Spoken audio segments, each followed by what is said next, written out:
Bonjour, c'est Gilles sur boursicoté.com. Voici l'analyse technique Forex et matières premières pour cette journée du lundi 19 octobre 2015.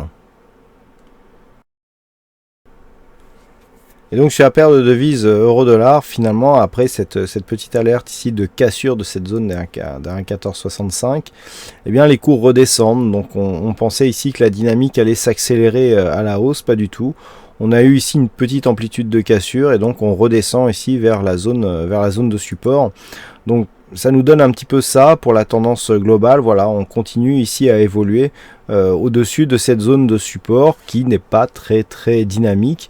Et donc on confirme le fait que effectivement la tendance est certes haussière, mais dans une dynamique relativement faible. Donc dans la configuration actuelle, nous avons tout de même par rapport au retracement de Fibonacci sur la dernière dynamique directe des cours qui sont en train d'évoluer ici dans la zone 50-61-8. On voit bien ici l'importance des Fibonacci sur cette phase. Voilà, ils étaient un peu mal positionnés. Donc on voit ici, bon, la rupture du 23,6 n'a pas été très significative. Alors par contre, ce qui est intéressant, c'est que l'on vient tester ici le 38,2. On se stabilise bien au-dessus de cette zone. On revient même chercher le 23,6. Le 23,6 qui a plus d'importance ici sur le pullback que sur la cassure. On se stabilise ici. On retrouve, regardez bien, on évolue ici entre deux moyennes mobiles. Donc ça, c'est assez intéressant parce que c'est assez rare quand même. On retrouve ici une évolution entre cette moyenne mobile 20 exponentielle ici et cette moyenne mobile 50 arithmétique ici. Nous sommes dans un triangle, donc un triangle qui s'est défini entre deux moyennes mobiles qui sont naturellement présentes sur le graphe.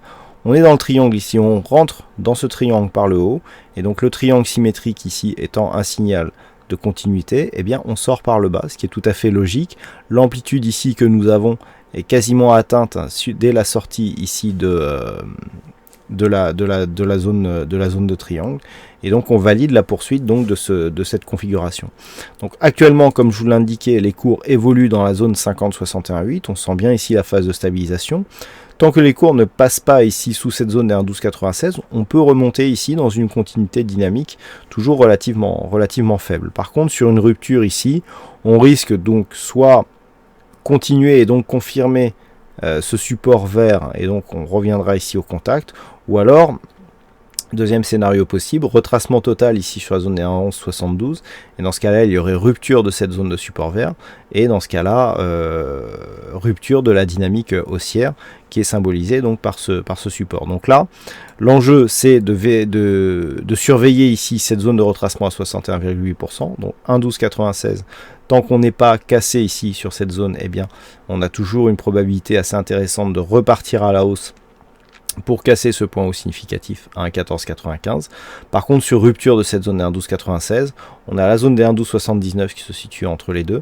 Et donc ensuite, c'est les zones de support et des possibilités de signaux de sortie de cette dynamique.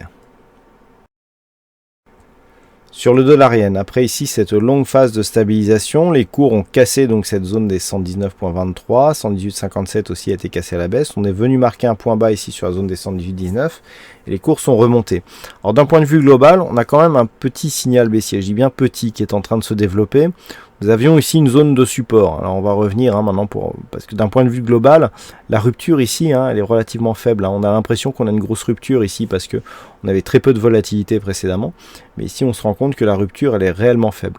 Donc, lorsque l'on se rapproche, en fait, on se rend compte que cette zone ici, des 119,77, on aurait pu la baisser légèrement. En tout cas, dans le principe, on voit ici que sur la zone de point bas, donc de cette bougie, je veux parler, eh bien, nous avons ici une zone horizontale qui est en train de définir une résistance.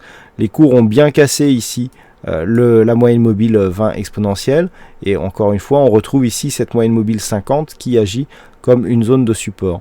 Donc là, si on a une phase de stabilisation au-dessus de cette zone des 119,23, on est plutôt sur un signal technique de continuité haussière qui se ferait avec un objectif à 119,70.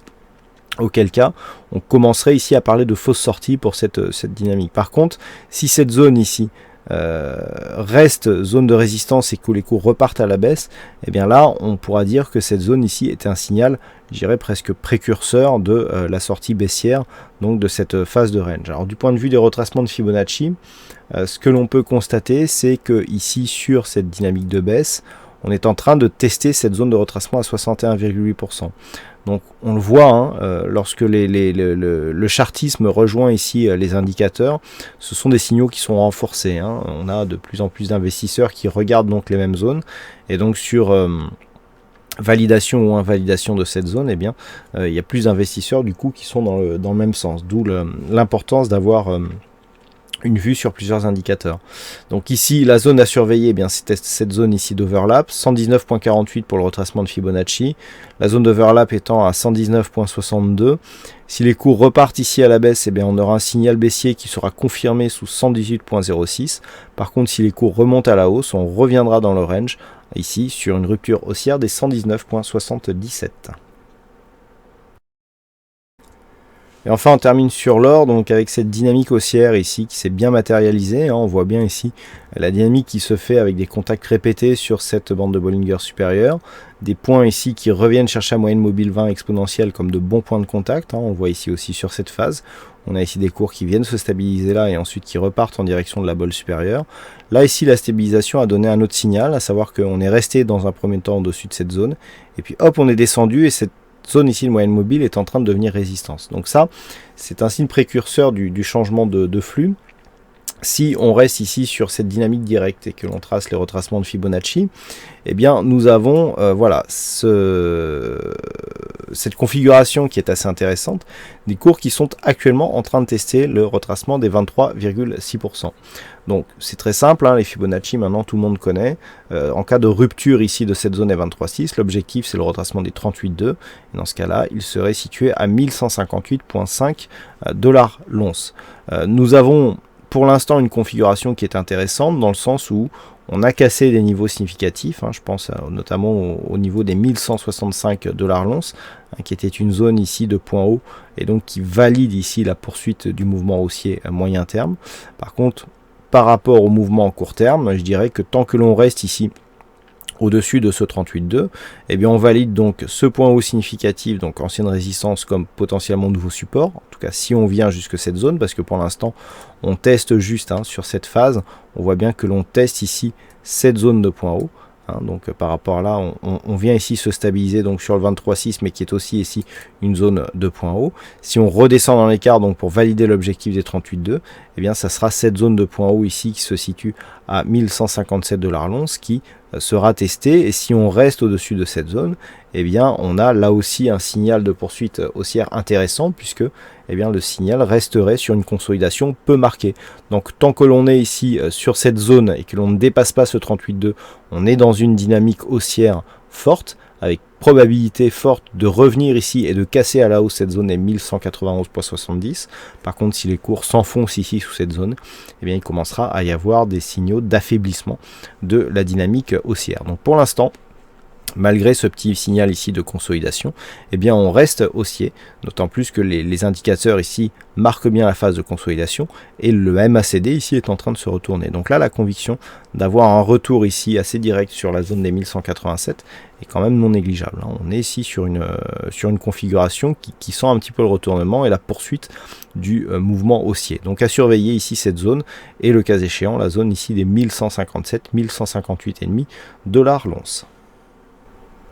Voilà ce que nous pouvons dire sur cette analyse technique Forex et matières premières. Passez une bonne soirée, bonne chance dans vos prochains trades et on se retrouve donc dès demain pour d'autres analyses techniques sur le site boursicoté.com. Bonsoir à tous.